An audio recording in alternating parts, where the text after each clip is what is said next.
Hey, welcome to Leadership Live with Anton Gunn. It's great to be with you again.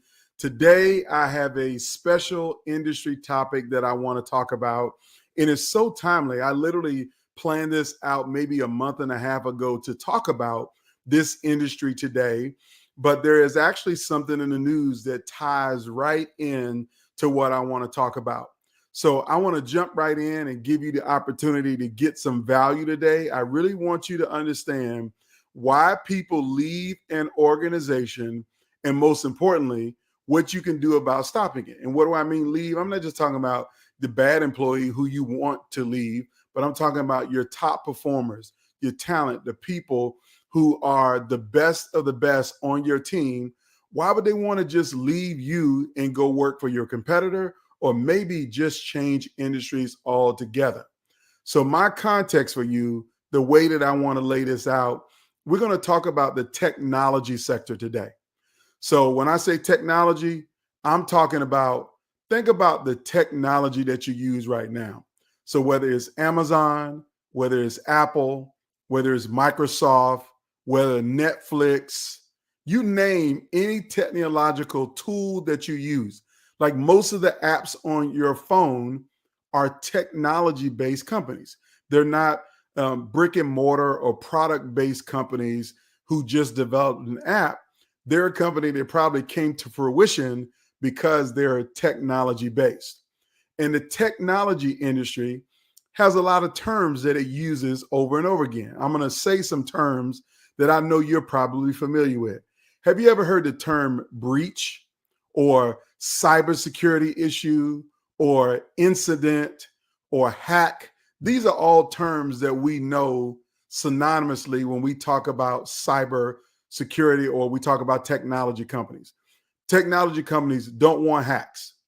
They don't want breaches. I mean, like, how many of you literally have gotten an email from some organization in which you do business with, that it's AT&T or it's Equifax or somebody else saying that we have had a breach and now your personal and private data is now on the dark web somewhere? I'm telling you right now, I get an alert probably once a week saying that somebody's found my email address on the dark web, or saying that they found my cell phone number on the dark web or something, right? So we got to buy all of these other apps to lock our credit, protect our credit, et cetera, et cetera. Now, what am I saying to you? I'm saying that we all use these technology companies and we all don't want a breach. We don't want anybody accessing our stuff, but we know that it happens all the time. But today, I want to talk about the biggest breach in the technology sector that nobody is talking about, and they're definitely not doing the right things about it. And that breach is their top level employees are leaving those companies and going to work somewhere else. Some of them are just going home and doing nothing, but others of them are leaving to go work for their competitors. They're leaving in droves, and they're leaving for a lot of reasons. So today, I'm going to give you the 3 reasons why people are leaving the technology sector. So if you know someone who works in tech right now, you probably want to share this with them and see if they can co-sign on what I'm about to say. If you are an HR leader or an executive or a people manager in a company, I want you to tune in right now and pay attention to not only the 3 reasons why people are leaving you, but I'm going to give you 3 strategies that you can implement right now to slow that bloodletting of your top talent and also create a culture where they want to stay. Like, we need these technology companies to be successful. I mean, like, our lives are so integrated with technology now. If think about, I'm going to name you maybe 3 tech companies that if they went under right now, it would be a serious disruption to the entire United States and probably the world. Here's one: Microsoft.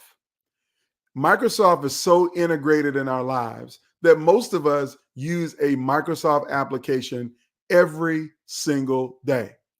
Sometimes it's Word, sometimes it's PowerPoint, Sometimes it's Excel. I mean, we all have built an Excel spreadsheet or looked at an Excel spreadsheet. But imagine if that company went away right now. How would most businesses operate? It would be a struggle. A second company, if it went away right now, it wouldn't be impossible, but it would be a serious inconvenience to all of us. A second technology company is Instacart. Now, some of you may not know Instacart, and if you don't know Instacart, you probably still getting up and driving to the grocery store every week and buying all your groceries yourself, standing in line, checking out, and going home. But for me and my household, we use Instacart. Sometimes we use Instacart for them to shop for us, and we just go pick up the groceries and they bring it out to our car. Or other times they deliver it right to our door. It changed our life in the pandemic to make it easy for us busy people to not have to run to the grocery store every day, but to schedule it in a way that your groceries show up at home. That would be an inconvenience for me. May not be for you, but I'm just telling you it is for me if they went away. A third tech company, and I'm just going in and put it on Front Street. It's a lot of people who use their products and services, but if they went away right now, it would be a problem. And that is Apple. Now, for all of my Droid phone people, I ain't talking to you because you chose a inferior product, and I chose a superior product in Apple. No, I'm just making jokes to all of my Android green bubble friends. But I'm telling you right now, between my iPad, the MacBook that I'm using right now to do this live video with you, to my iPhone, to my AirPods, to all of the other tools and resources that I use in business, if Apple went away right now, it would be a problem. So I want Apple, I want Instacart to keep their top employees. I want Microsoft to keep their top employees. But I'm telling you right now, they're losing them. Like if you know anybody in the tech sector right now, go look at their resume and see what is the average tenure that they have spent at a company. I bet it's no more than 5 years before they moved on to somebody else. They're leaving in droves. Why are they leaving in droves? Here are the 3 reasons why. Reason number 1 is burnout and work-life balance. See, burnout and work-life balance is disproportionately hitting the tech sector and has been for the last 5 years. And I'm not talking about just growth. And so because you're growing, you got busier at work. I want you to recognize that when the global pandemic of 2020 hit and all of us were stuck at home, if you didn't have a Netflix account, you got a Netflix account. If you didn't use Instacart, you use Instacart. If you didn't buy a lot on Amazon, you were scouring the earth looking for toilet paper on Amazon and trying to get it shipped to your house. You were using everything more from a technology standpoint. And because we all were at home using more technology, the Apple TVs of the world, the Primes of the world, everybody got bigger. And they needed more team members, more staff members working around the clock on those applications, providing those services, doing all of the things that they do. So they began this around the clock work schedule. And this level of burnout started to grow significantly for people. Significantly. And so those employees were burning the candle at 3 ends, not both ends, but 3 ends. They burning it in the middle too. And that burnout became real, people. They just got exhausted, truly exhausted. And so the term work-life balance was non-existent because we were all at home. And so literally your commute time was 30 seconds from the bedroom to the kitchen table, from the bedroom to the home office if you got one, from the bedroom to the couch, or maybe you didn't even get out of the bed. You just reached over and picked your laptop up off the floor and you started working and troubleshooting customer service issues. And I'm talking to the people in the tech sector. So the number one reason why people are leaving is because they've been burning out and they're tired, they're exhausted. They just want some change. They want to be able to breathe. They want to be able to relax and be like other folks and work a 9 to 5, have my weekends for myself, not have so many projects that I got to deliver them. Like I told you last week about the banking industry who is having some challenges. I will tell you that I met with a team. Oh, excuse me. I met with a team of people who literally were in the banking industry, but their job was technology focused. So this was the IT team in a bank who is working around the clock on a project to upgrade their loan management system. So again, whether it's the tech sector or whether it's tech employees that work in another industry, they literally are burning the candle at both ends. And this tech team that was working on this new loan system, I heard stories around people who literally were in the office 12 to 14 hours a day, went home, logged online to continue their work. And they were clocking some 18, 20 hours of work on a technology project. So I want you to think about that. That's burnout at its highest level. That's one of the reasons why people are leaving the tech sector. The top talented people, the people that you can't afford to lose, are leaving because of burnout and workplace or work-life balance. The second reason why people are leaving the tech sector is the rapid technological changes that are happening. See, the only thing that is a constant in the technology sector is change. You can guarantee that everything is going to change within 12 months. But to be honest with you, everything is changing within sometimes 12 weeks. I mean, think about everybody that uses generative AI right now. We weren't using generative AI 2 years ago. It is bad. It is getting worse with the rapid level of change. And so there's some people who had great jobs coding, doing AI work 2 years ago, but now generative AI is taking their jobs and they're feeling like that they can never catch up. They can never stay above on the technology. They got to learn something new every day, but they don't have time to learn new because, again, I told you before, they're being burnt out. They have no work-life balance. They got too much to do.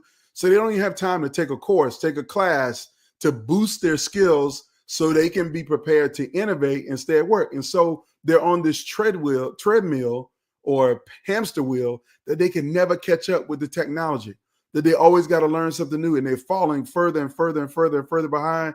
And it feels like they're drowning because they can't keep up and they want to breathe too.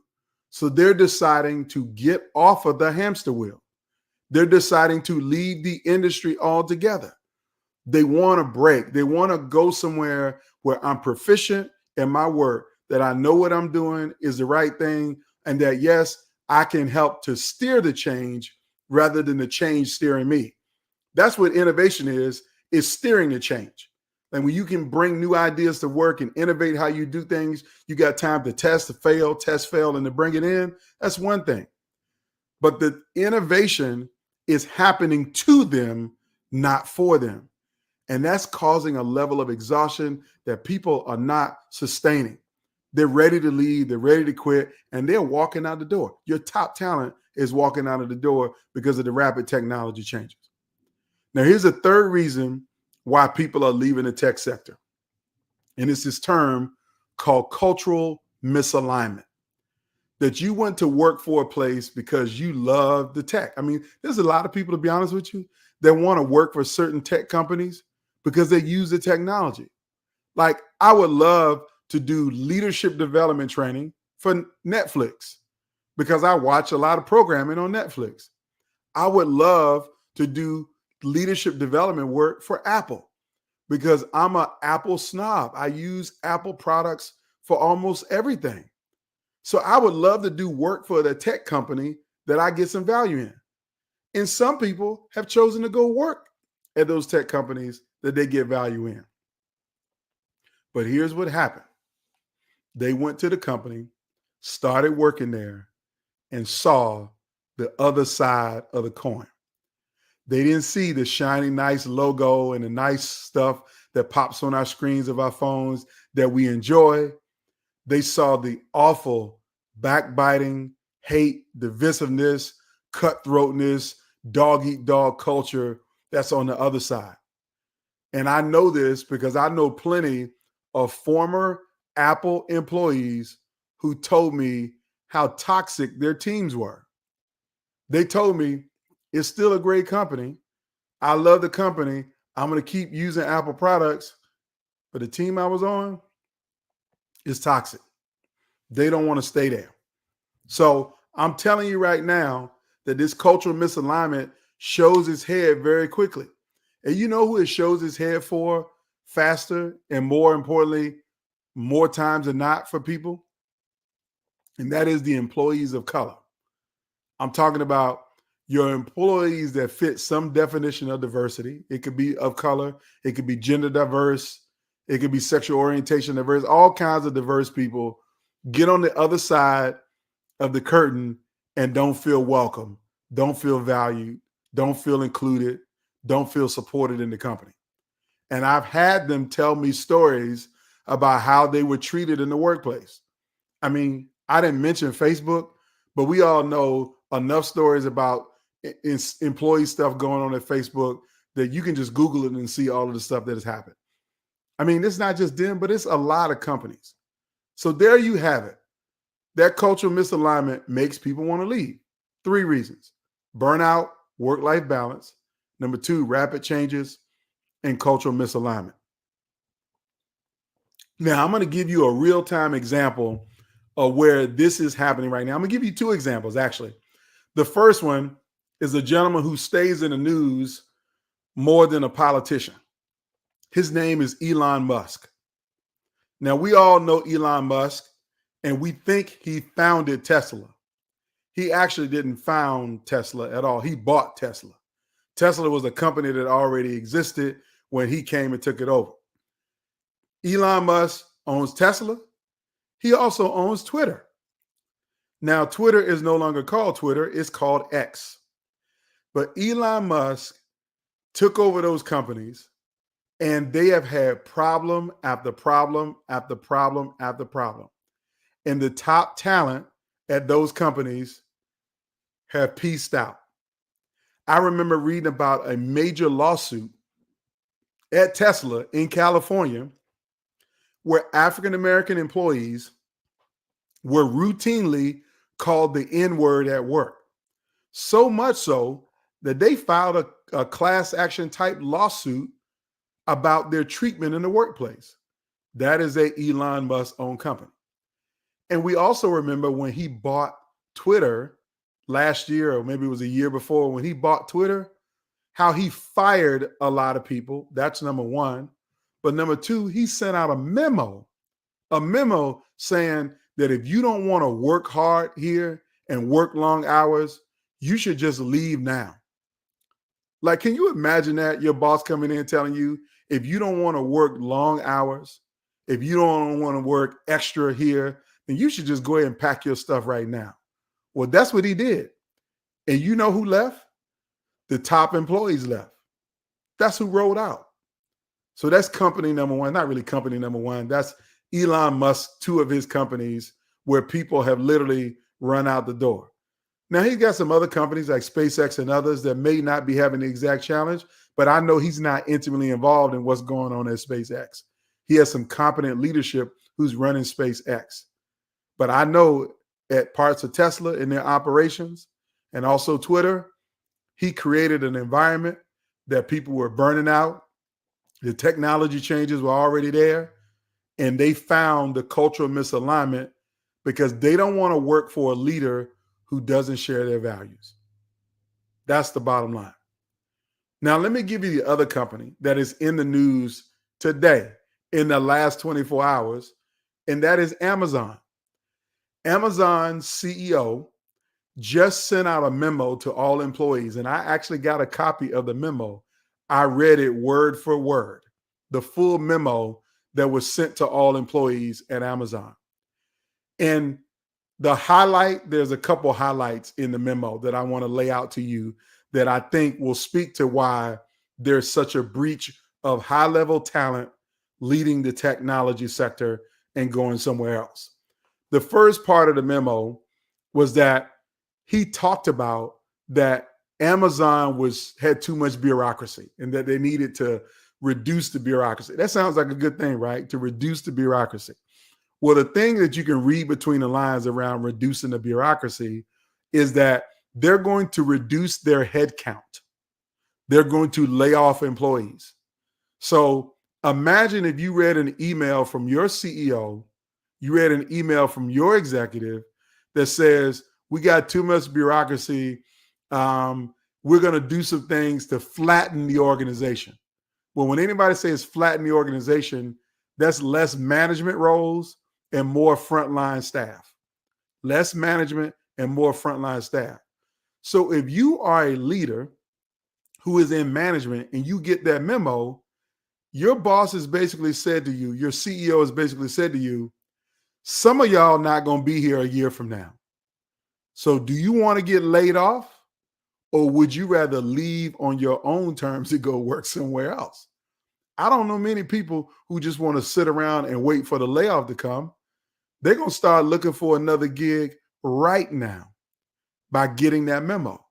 And some of them will be your top performers, because if you haven't communicated to your top performers that, hey, you're not going anywhere. We need you. We value you. You're the best on the team. We're not going to let you go. If they haven't had those individual conversations long before that memo got sent out, you best believe some of the top talent is going to beat you to the punch. I'm not going to let you get me before I get you. So I'm going to leave you high and dry and go find another job. That is what's going to happen inside of this Amazon memo. That's point one. Now, here's point number two of why people are really going to leave. And this is going to bring me to the three things you can do to retain your talent. The second part of that memo said that Amazon is returning to a 5-day in the office work week. They were at 3 days, but now they're returning to a 5-day in the office work week at their corporate offices. Now, I know some of you thinking, well, that can't be a bad thing. And others of you are thinking, that's crazy. Well, I'm on both sides of the coin. And let me tell you why I think it's crazy before I tell you what might be good about it. What's crazy is that the world is now different. The global pandemic of 2020 has changed the equation for companies and for employees. Let me be clear. Every employee doesn't want to work in the office 5 days a week, and have figured out how to be productive without being in the office 5 days a week. They know how to get their work done, be productive, highly valuable, add to the company, and not miss their kids' soccer game, and be able to go to church on a regular basis, and be able to take vacation time, and to be able to stay at home with their kids. They figured out how to do both. And they don't need to be in the office 40 or 50 hours a week to do it. And so those employees know that I got a good job, I got a good thing going, but most importantly, I got a good life going. And I don't want to get rid of my good life to go back into some office cubicle for 5 days a week. Because that was the other subtext, is that the CEO said, we're going to make it so that no more flexible office, no more swing spaces, that we're going to assign you to an area with your team and you're going to work there 5 days a week in your cubicle.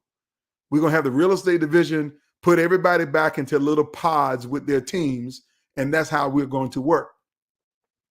Some people recognize that that is crazy to do, to try to say to people, you got to go back into the box, when the box has been broken irrevocably because of the pandemic for most employees, even in the corporate office. The box is broken. And we also have a whole generation of workers who are graduating college now and coming into the workplace who are literally saying, bro, my job, I ain't interested in climbing the corporate ladder. I'm not interested and being in the box all day. I want to live my life. I want to enjoy life.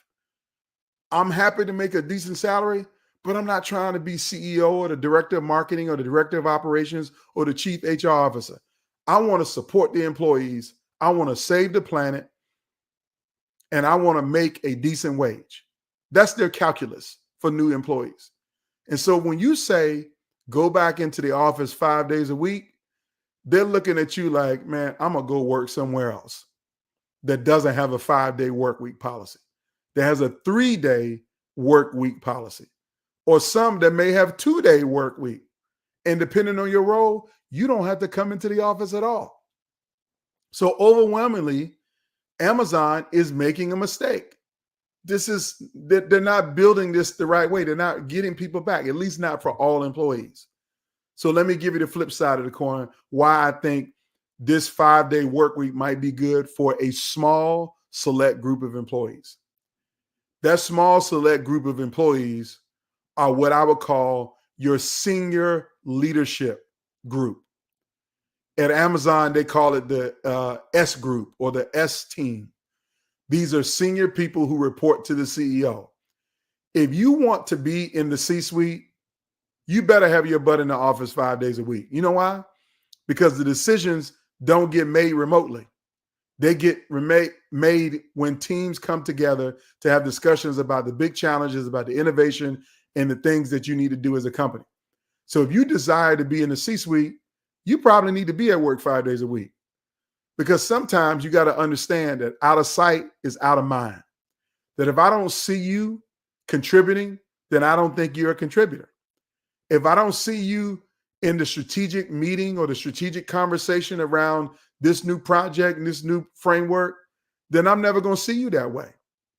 And so if you want to be a value-added leader at a high level, you got to be in the office. That's a small group of people. Those are the people who are so salaried that they don't clock hours. They don't think about hours like that. They think about strategically, how do we drive the company forward? This should be a small group of people. You shouldn't let them burn out either. You shouldn't let innovation overtake them either. And you should make sure that these are the ones who are setting the positive culture in the organization. That's a small group. But for everybody else, going into the office 5 days a week sounds crazy, especially in 2024. We can't go back, bro. We can't. It's not possible. And if you go back, it might be possible for the short term, but it will start to negatively impact your company when your top employees realize that there's somebody who has your same role in another company that doesn't require them to be in the office for a full week. Like I know some Google employees that in the pandemic, they moved from San Francisco to Hawaii because it was better air quality and they needed the beach and the ocean. They were able to balance their life. And they're not moving back to San Francisco.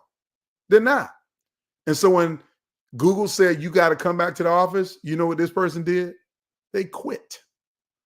I know some tech employees who were living in New York City, working in New York City, in Manhattan, doing all of the stuff that they do. The pandemic hit and they were working from home and they realized their apartment was smaller than a prison cell, a small studio with 4 walls. And then guess what? After being home for a year, those walls got smaller and smaller and smaller and smaller and smaller. And then they realized, you know what? I'm doing my whole job here remotely. So I'm going to leave. Some of them moved to Australia. Some of them moved to Charlotte.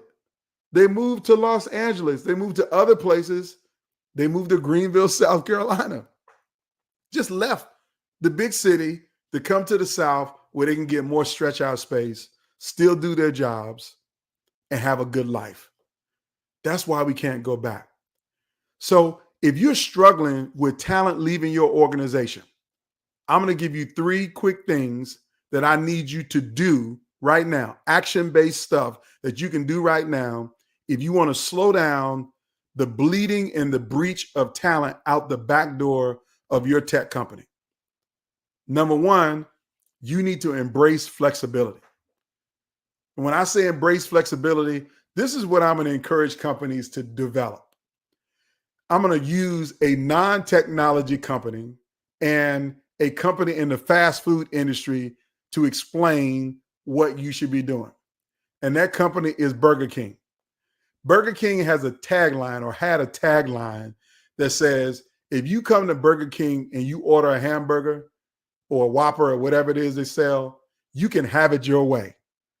You tell me what you want on it, and you tell me what you don't want on your burger. That I will make it customized to you, that you could have it your way. Not you're going to get it all the same way, but you can have it your way. So if you want to embrace flexibility, you want to stop your talent from leaving, you got to develop a have it your way mentality about employee work arrangements. And I would call it the work the way you want policy. Let people figure out what are their peak productivity hours. What are their peak engagement hours? How do they actually deliver on their work?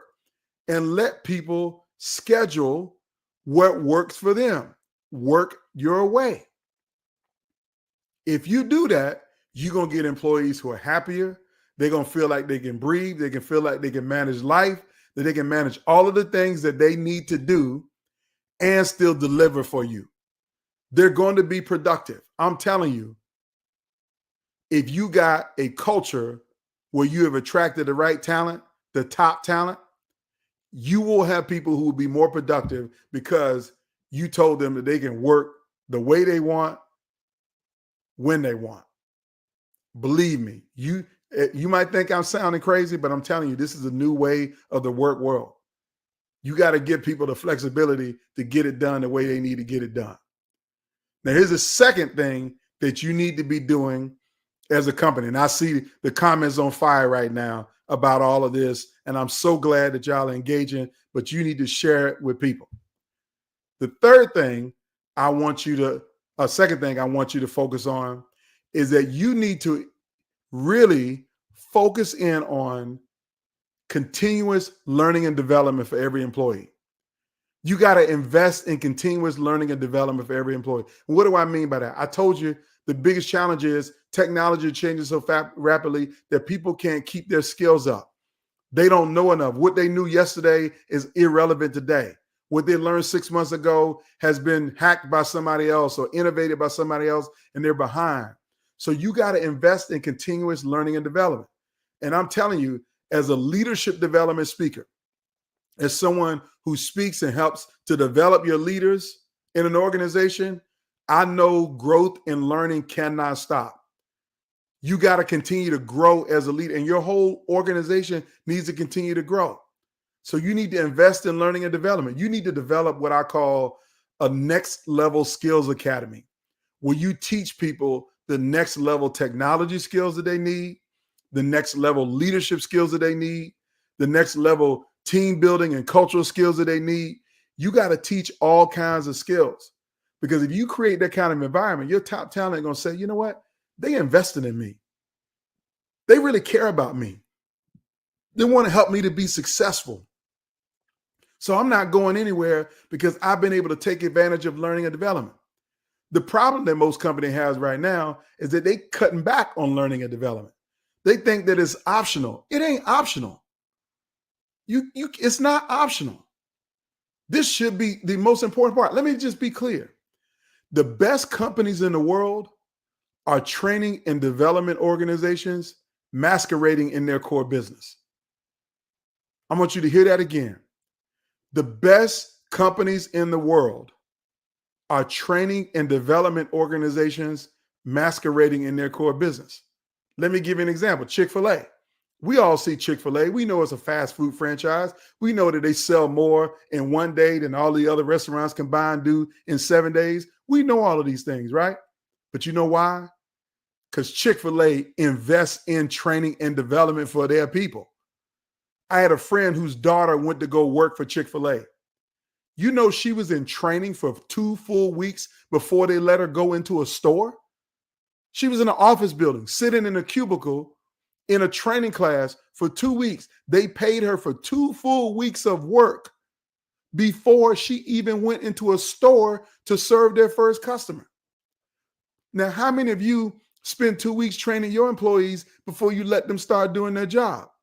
Or do you do employee orientation in one day, and in day 2, you throw them right into the mix and expect them to be productive? It don't work like that. You got to invest in training and development, continuous learning and development for your people. And I'd be happy to help you develop your leaders in your organization, but I don't code. I don't build websites and mainframes. I got people who can help me with that, and I can introduce you to people who can help you to do that. But when it comes to your leaders and how they lead in the organization, the stuff that I'm teaching right now, you can call me for that. I can give you my phone number if you want to, but you can just hit me in the DMs. I'll be happy to help. Okay, so let me keep moving.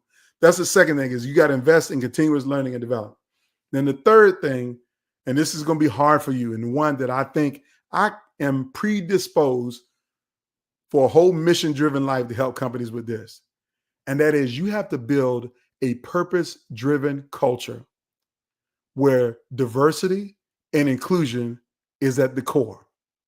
Why am I telling you to do this?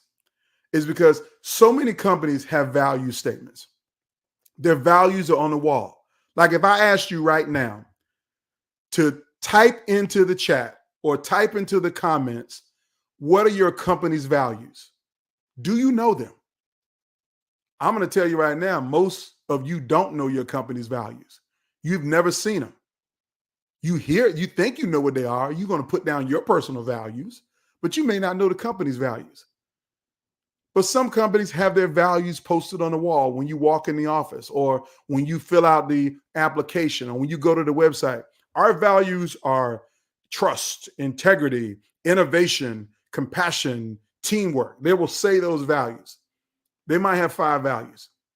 But here's the question that I want to ask you, and the reason why you have this problem is, are you living those values with how you treat and engage people? Like if you tell me that you have the value of compassion, but people got to go through a 12-month trial by jury process to get 2 weeks off during sweeps week, and I'm talking about the TV industry. Like everybody knows sweeps week is the most important week in TV, right? When they measure the ratings, right? But if you literally say, I want to take time off during sweeps week, you can forget it. You might as well just go ahead and quit because you're going to get fired if you try to leave during sweeps week. So my point is, a lot of companies have these values and say that they live by the values, but the employees completely don't see the values showed up manifesting in the workplace. They don't see them at all. So you might have these stated values, but you haven't built a culture that is purpose-driven on living out those values. You might have the value of customer service, but the employees say, well, I'm your number one customer because I show up here to work every day. I even buy my own products. And you're going to treat me like crap at work, but then tell me to deliver excellent customer service? That's misalignment. You're going to tell me that you value diversity, but I don't see anybody that looks like me above a manager level. You're going to tell me that you value inclusion, but I'm always the last to know about the changes that are going on around here, and I had no chance to give input. I'm telling you, your employees are seeing through that your culture and values don't align. They don't align. So here's what you need to do. You need to create a values and culture task force.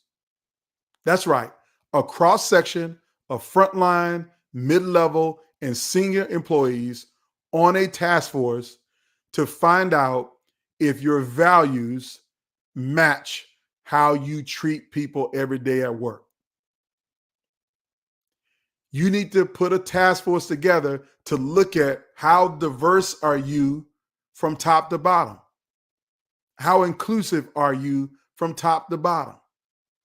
If you really want to stop your top talent from leaving your organization and going to work for somebody else, you need to embrace these 3 strategies. Number 1, build in some flexibility in how people work, a work the way you want policy. Number two, invest in continuous learning and development by creating a next level skills academy for your employees. And number three, you need to build a purpose-driven culture where diversity and inclusion is at the core. And you start by creating a task force of values and culture. You do those three things, you will start to uncover what you need to do to stem the tide of losing your top talent to your competitors or losing your top talent to a new industry. Like, that's one of the biggest phenomenons now is that people have spent 20 years in the tech sector and are going to education, 20 years in healthcare and they're going to banking, 20 years in banking and they're going to healthcare. I mean, like, people are just like up and leaving their industry to go work somewhere else. You need to slow that down because without a top talented team, you won't be successful and productive, and you're going to lose customers. You're going to lose market share. You're going to lose revenue. You're going to lose everything. You might even lose your job for poor performance because you don't have the people to get the work done because y'all didn't invest in the strategies that kept your top people working there. So I want to thank you all for watching this session today called High Tech, Low Touch. Our tech industries are high tech, but they're low touch. I wanted to call this out of touch, but I didn't want to go that far. I would just say low touch. You're not in touch with what's going on with your workforce. And I wanted to give you this value. So if you want more content like this, check out my blog, antongunn.com/blog. I wrote about this. I posted a blog. It is right there for you. It'll give you some great value on it. And then on top of that, if you feel like I could add value to you or your company by sharing this type of message, this type of content, these type of strategies, I want you to feel free to reach out to me. You can go to antongunn.com, click on Contact Anton, and we will get back to you and explore how we can help you retain your top talent, stay in touch, reduce burnout, and build a kind of culture where none of your top people want to quit. I want to thank you for watching this episode of Leadership Live with Anton Gunn, and I'll see you next Wednesday. Everybody have a fantastic day.